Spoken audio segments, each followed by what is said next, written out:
The other thing, Your Worship, is that I think that the issue here with respect to who bears responsibility in the event of an oil spill, that is, of course, a matter that is subject to litigation between insurers and negotiation, but the immediate response does need to be something that needs to be considered by not only Maritime New Zealand and the operators, but I would imagine by the council itself. So I would be interested to understand how this council would respond, what our liability, what our immediate response capability would be in the event that there is an oil spill. And I suspect there is very little that we could do about it. So these are matters that I think are reasonable for consideration in our response to New Zealand Petroleum and Minerals. And I think that if there's an opportunity for more discussion between perhaps yourself, Your Worship, and the Minister of Transport, who is responsible for Maritime New Zealand, as I understand it, the preparedness of Maritime New Zealand in terms of its oil response capability is something that we should be putting on the agenda for those discussions. Thank you very much, Councillor Newman. If I could just make a brief comment in reply to that. I think the mood of the council is to vote for the amendment, and I think we have to, which is a statement of principle by this council, but I think as Councillor Newman has suggested, we probably need to do more than that, and we need to take up that discussion, particularly around capabilities of dealing with a spill and the issue of liability, because whatever this council submission may be, we can be fairly certain that the government's position will be as it is at the moment. So we've made a statement of principle, they maintain the status quo, and therefore we need to have some input into ensuring that there is greater protection for Auckland in the event of, we hope, an unlikely event of a spill, catastrophic or less so. So I will put the amendment moved by Councillor Casey. Division. Sorry, you've waived the right of reply, hadn't you? By division, though. Yeah, exactly. Yeah. So I'll put that. I'll put that amendment. Those in. Oh, it's going to be called. I'm sorry. Yeah. Okay. By division. So, councillors, you are voting on the amendment from Councillor Casey and Councillor Lee, as it is on the screen. Mayor Goff. Yes. Councillor Casey. Yes. Deputy Mayor Cashmore. No. Councillor Clow. Yes. Councillor Collins. Yes. Councillor Cooper. Yes. Councillor Darby. For. Councillor Filipina. Aye. Councillor Fletcher. Yes. Councillor Hills. Yes, please. Councillor Holtz. Yes. Councillor Denise Lee. Against. Councillor Mike Lee. Aye. Councillor Newman. Against. Councillor Quacks. Against. Councillor Sayers. For. Councillor Simpson. Against. Councillor Stewart. Against. Councillor Sir John Walker. Yes. Councillor Wayne Walker. Yes. Councillor Watson. Yes. That's carried 14 to 7. Yes. So that vote is 14 to 7.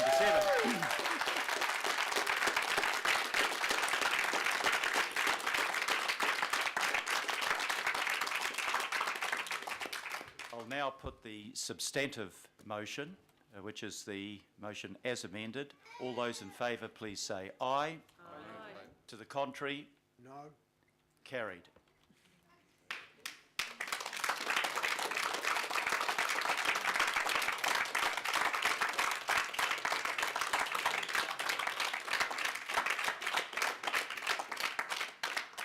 Right, thank you very much for that, councillors. I think that was a very good debate from representing a range of points of view that exist on the council.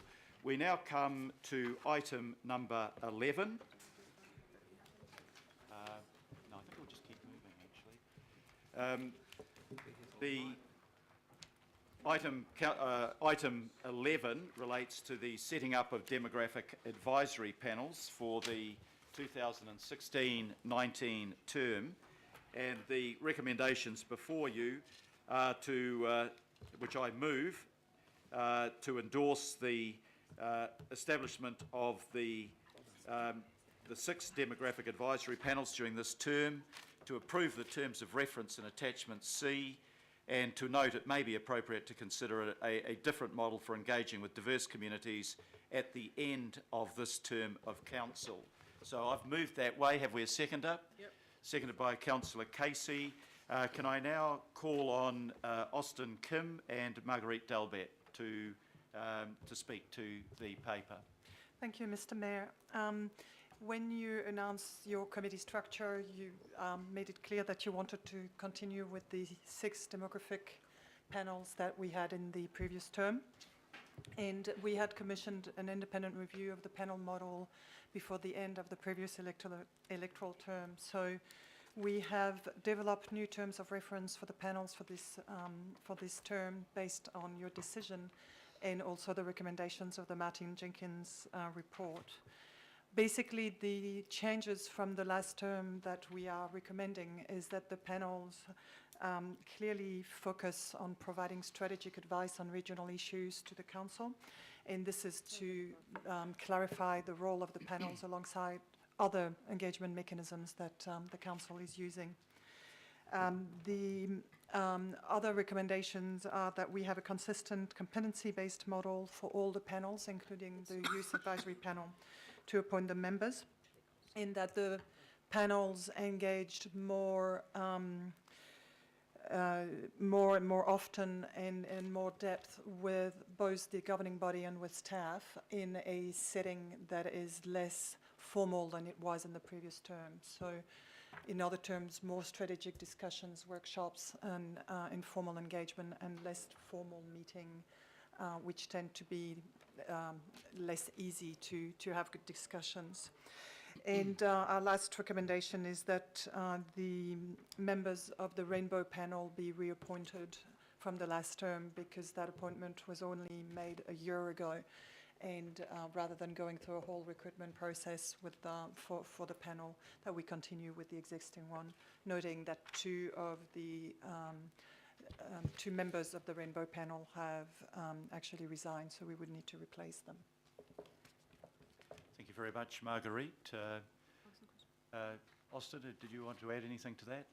That's fine. So questions on this paper, please. Councillor Cooper. Thank you, Mr. Mayor. My question is, I've read the Jenkins report, etc., and this report.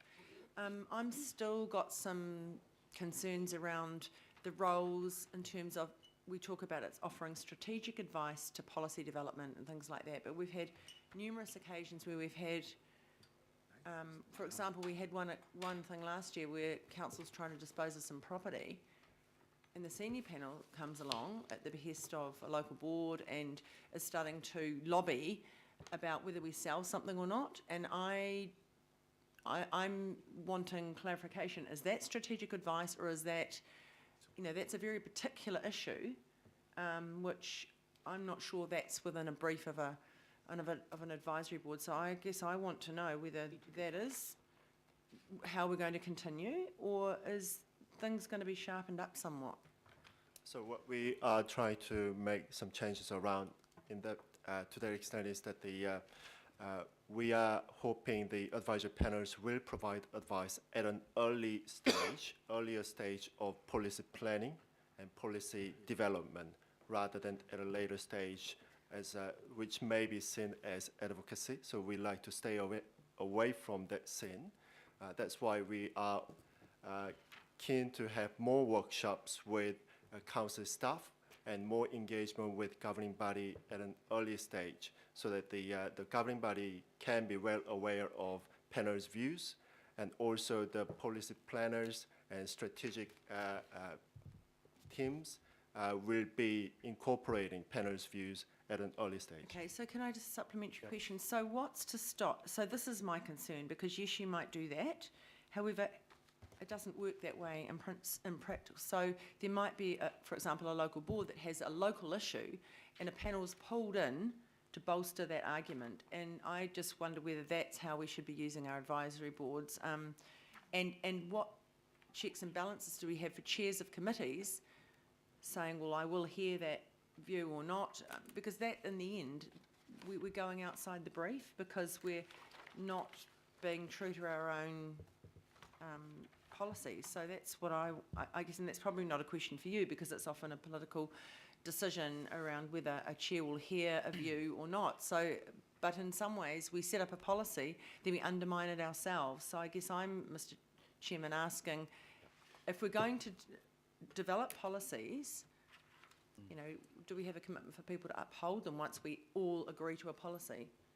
I guess if the question is, how do we define what are strategic issues? If it's sale of property, that could potentially be regarded as a strategic issue, although it may simply be a local technical issue. So where do you draw the line? Is there an easy answer to that question? I suspect not.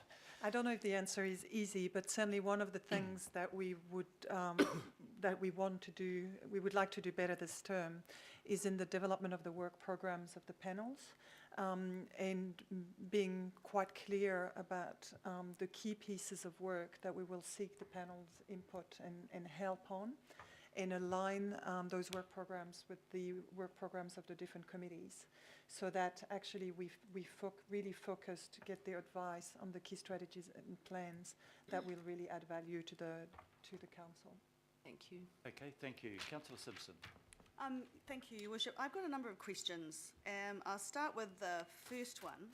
The findings, so I understand that, you know, when we got to get to grips around the new shared governance model for Auckland in the first couple of terms, we have put together these panels. But the findings of the panels were that they weren't effective or efficient. So then we spent money on a brief to an organisation that asked how could they become more efficient, which is probably just a band-aiding on the model itself. Why didn't we look at the model we currently have, which is the shared governance model of listening to all of Auckland and using the local boards who are already staffed, because this suggests more staff and more money, so local boards are already staffed in engaging with all of Auckland on, you know, youth matters, Pacific matters, Māori matters, you know, that's already in place. So why are we looking at yet another branch or organisation or layer, thank you, Councillor Quacks, of engagement? So, well, the panels existed in the previous term and have existed since Auckland Council was created. And indeed, some of those panels were set in legislation when the council first started. So it's not what is being proposed here is not a new model as such. The panels are one of the engagement mechanisms with different communities, among many others, and they don't, I don't think we can pretend that they are the panacea for engagement with communities around Auckland. It would be, you know, it's not realistic. So yes, indeed, there are many engagements at local level with the local boards. There are other engagement mechanisms through consultation, for instance, one of the many for the council, and they have a place among other engagement mechanisms.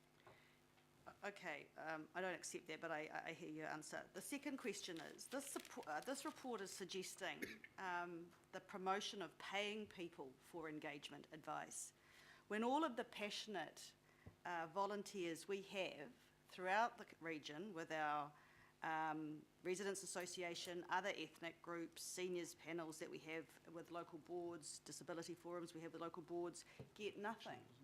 So why should we pay for one lot of advice and we don't offer any payment for other advice?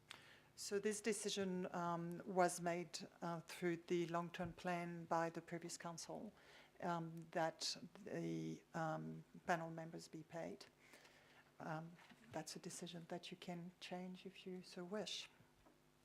Yeah, Your Worship, I just don't think that we're going about this the right way. I mean, we've heard from local boards this morning about the passion. This is entering into the debate. Can we just focus on the questions, please? Okay, sorry. So, again, my last question is, how much did the report cost? The report cost $80,000. 80? Yes. Thank you. All right, no further questions. Great. Next question, Councillor Filipaina.